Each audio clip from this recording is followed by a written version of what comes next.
Hey, Jeff Summers here from Perimeter Church, and I'm glad to bring you another parable of Jesus for the gathering.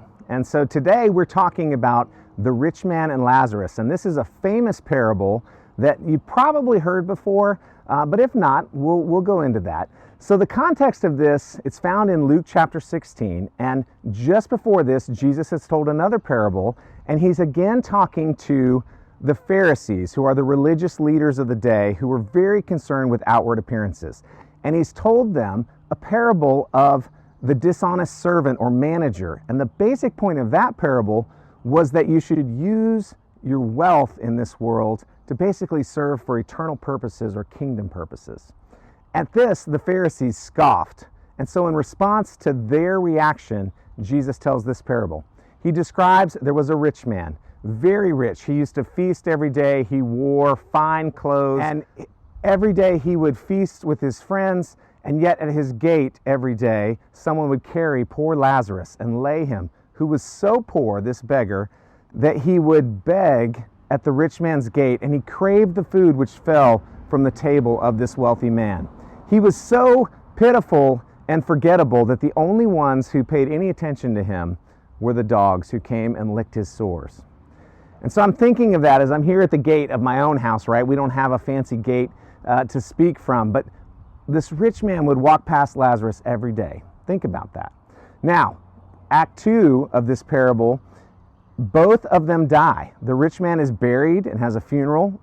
All it says about Lazarus and his death is that the angels carried him to Abraham's bosom, or paradise, or what we might know as heaven, while the rich man after his death ends up in a place of torment called Hades, or the grave.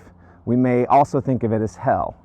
And so the rich man is in torment, and he sees across the gulf Lazarus, and he is enjoying time with Abraham. So he calls out and says, "Father Abraham, can Lazarus come and just dip his finger in the water and place it on my tongue because I'm in such torment?" And Abraham says, "No, in your life you received good things, while Lazarus received only bad things, and now he is comforted while you are in torment. And besides, there's a gulf between us that we cannot pass." The final act of this parable, he says, "Well, can you at least send him to my brothers and warn them so they don't end up in this place?" And Abraham tells him, "You know what? They have the prophets and they have the scriptures, and that is going to be enough for them. And if they won't believe because of that, then they're not going to believe if someone comes back from the dead as well." So there's some amazing things about this parable that I just want to point out. One is, it's kind of interesting. This is the only parable where you have someone who is actually named. Abraham is brought up, and one of the main characters is named Lazarus. Some commentators actually believe this isn't a parable at all, but actually a true story, while others say, yeah, don't go that far, don't push it. Maybe Jesus only names Lazarus to give him dignity and to point out the contrast that he was different from the rich man, and to elevate him by giving him a name. Regardless of which, the main point of this parable is that the truly rich are those who enjoy a relationship with Jesus Christ. That's what makes you truly rich. That's the main point that he's trying to get across to these Pharisees.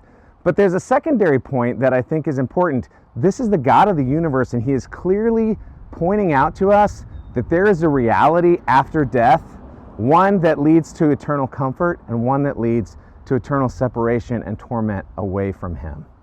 And so as you look at this, it's important to consider these things. Make sure you check out the questions in the notes below that are there for you to go over as you contemplate and try to really learn and dig out the nuggets.